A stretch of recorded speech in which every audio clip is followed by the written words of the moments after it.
another edition of Community Cop. My name is Noel, one of the co-founder members of 100 Blacks Law Enforcement Who Care. I'm here today with my co-host, Michael Graves, aka Big Mike. Namaste, brother. And just before we even get started with the history piece, which we traditionally do, just wanted to mention the last show when we was talking about Dr. Khalid Muhammad, I was talking about his situation and how the august body of the Congress of the United States had sanctioned him with a 99-0 vote.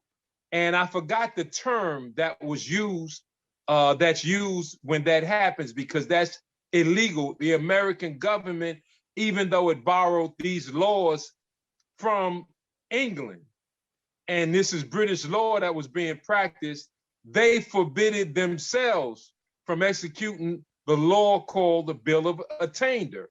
And that's a law where august body will sanction a person and classify them as guilty without a trial or hearing. So that's what Alton H. Maddox, attorney at law, attorney at war, he went through that in New York State, where he was sanctioned by the state legislature, giving a hearing, was not giving a trial, and yet was classified as guilty of something. They don't know what he was guilty of, but they took his law license. Where on a national level, the federal government sanctioned Dr. Khalid Muhammad based on his speech. They did not give him a hearing. He did not receive a trial. Consequently, through the Bill of Attainder, which they said is illegal, he was sanctioned, thereby opening up the door for him to be assassinated or killed. And when that's done in a way where there will be no investigation. You are guaranteed with a surety that when the Bill of Attainder is enacted, because it's a death sentence, Congress said you're dead. Consequently, any enemies, black or white, or any Negroes working for whites can now come in to an open door and do whatever they choose to do to Dr. Khalid Muhammad, because it was sanctioned by the government. There would be no investigation. And as you well know, there was no investigation. The evidence that was on the scene was all destroyed or taken away from Dr. Khalid Muhammad. So I'm sorry, and pardon me that I forgot the proper term, because those who investigate and follow up on things that we say, I forgot that is called the Bill of Attainder. And Michael, before we proceed with the historical part, that was an unprecedented step for Congress to take against a citizen of the United States simply for making a speech that some of them found objectionable, wasn't it?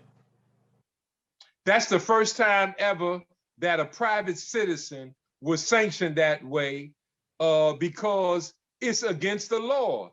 They took British law, but they scrapped that because it will cause a citizen, a civilian outside their jurisdiction and without cause to be killed.